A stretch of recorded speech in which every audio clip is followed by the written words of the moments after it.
terima kasih buat teman yang sudah like, yang sudah komen, terima kasih. Dan yang belum, jangan lupa untuk klik lonceng dan subscribe supaya video saya selanjutnya teman-teman tidak ketinggalan. Terima kasih, langsung saja. Check it out.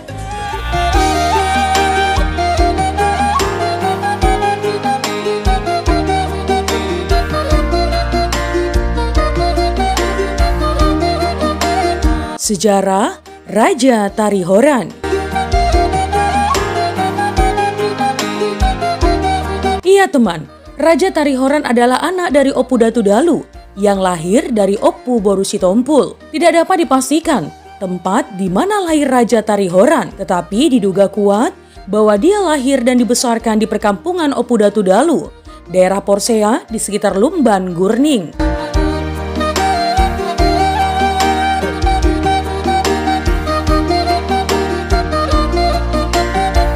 Dugaan ini didasarkan pada sejarah bahwa setelah Opu Datu Dalu menikah dengan Opu Boru Sitompul di daerah Silindung, mereka pindah ke daerah Porsea, mungkin di sekitar Lumban Gurning yang sekarang. Ini diperkuat oleh fakta bahwa tempat makam Opu Datu Dalu dan Datu Pulungan Tua berada di Lumban Gurning, Porsea.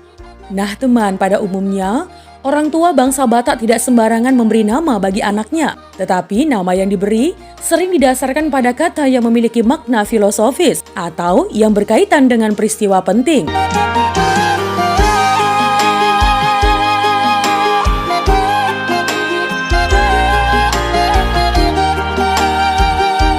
Asal kata dan arti nama Tari Horan tidak dapat diketahui pasti dan apa makna filosofisnya, akan tetapi lebih cenderung berkaitan dengan peristiwa penting yang terjadi dalam perjalanan hidup Raja Tari Horan. Apakah nama itu berkaitan dengan binatang Pati Horan yang senantiasa bercahaya, menerangi kegelapan di malam hari?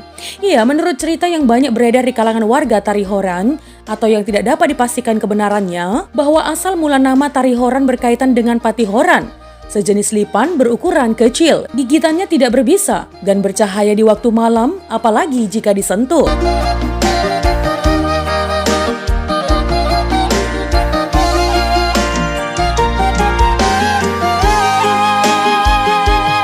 Konon ceritanya teman, binatang ini suka masuk ke telinga manusia, menggigiti bagian dinding telinga dan mau juga bertelur dan menetas di sana. Nah teman, pada masa remaja, di suatu malam si Raja Tari Horan sedang lelap tidur. Tanpa dia rasakan, seekor binatang Pati Horan merayap mendekati telinganya dan masuk ke dalamnya. Setelah berada di dalam, Pati Horan tersebut menggigiti bagian dalam telinga si Raja Tari Horan dan tiba-tiba ia terbangun karena merasa sakit.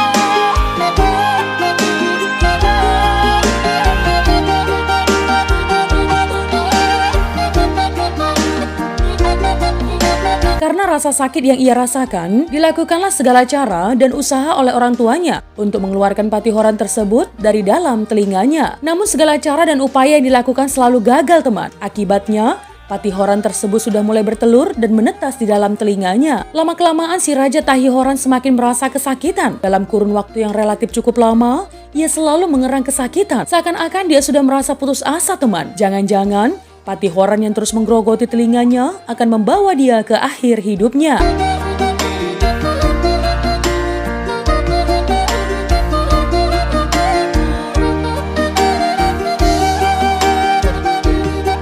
Berita penyakit yang diderita si Raja Tari Horan tersebut telah tersiar kepada tetangga dan daerah sekitarnya dan telah menjadi bahan pembicaraan banyak orang. Maklumlah pada masa itu teman, belum ada dokter ahli THT seperti masa sekarang.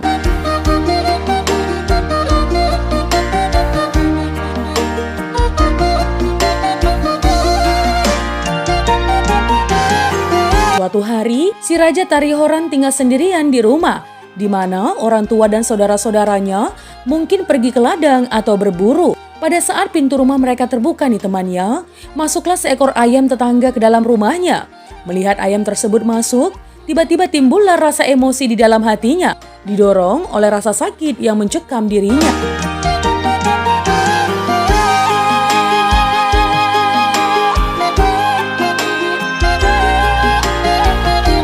Tanpa disadari, ia mengambil sepotong kayu dan melempar ayam tersebut. Rupanya teman, potongan kayu tersebut tepat mengenai sasaran, sehingga ayam itu pun langsung menggelepar dan mati.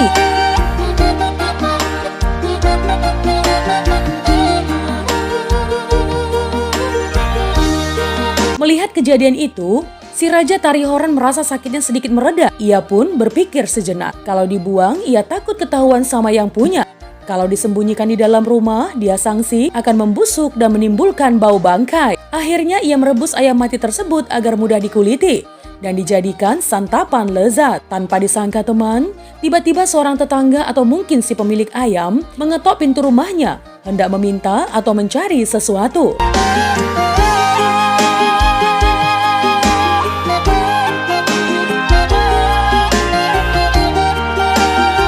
Si Raja Tarihoran merasa terkejut dan takut. Dengan tergesa-gesa, ia mengambil ayam yang baru direbus dan masih berbulu itu dan menyembunyikannya di bawah bantalnya. Lalu ia tidur dengan meletakkan kepalanya di atas bantal itu. Beberapa saat kemudian, bau ayam rebusan tersebut mulai menyebar di sekitar bantal dekat telinganya.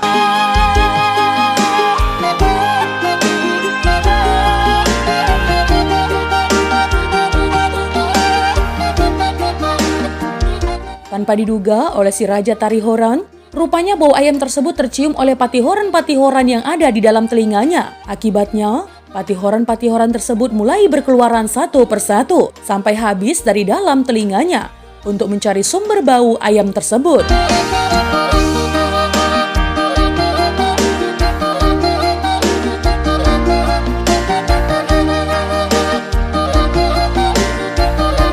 Sembari merasakan bahwa patihoran-patihoran itu sedang menjulur keluar dari dalam kupingnya, si Raja Tarihoran pun terkejut bercampur gembira. Seakan-akan ia merasakan jiwanya berlahan-lahan datang kembali ke dalam tubuhnya. Setelah semua patihoran itu keluar dari dalam telinganya, ia langsung bangkit dari pembaringannya sambil bersorak dan melonjak kegirangan. Hore, yes, aku sudah sembuh. Semua patihoran itu sudah keluar dari kupingku, katanya dengan gembira penuh sukacita.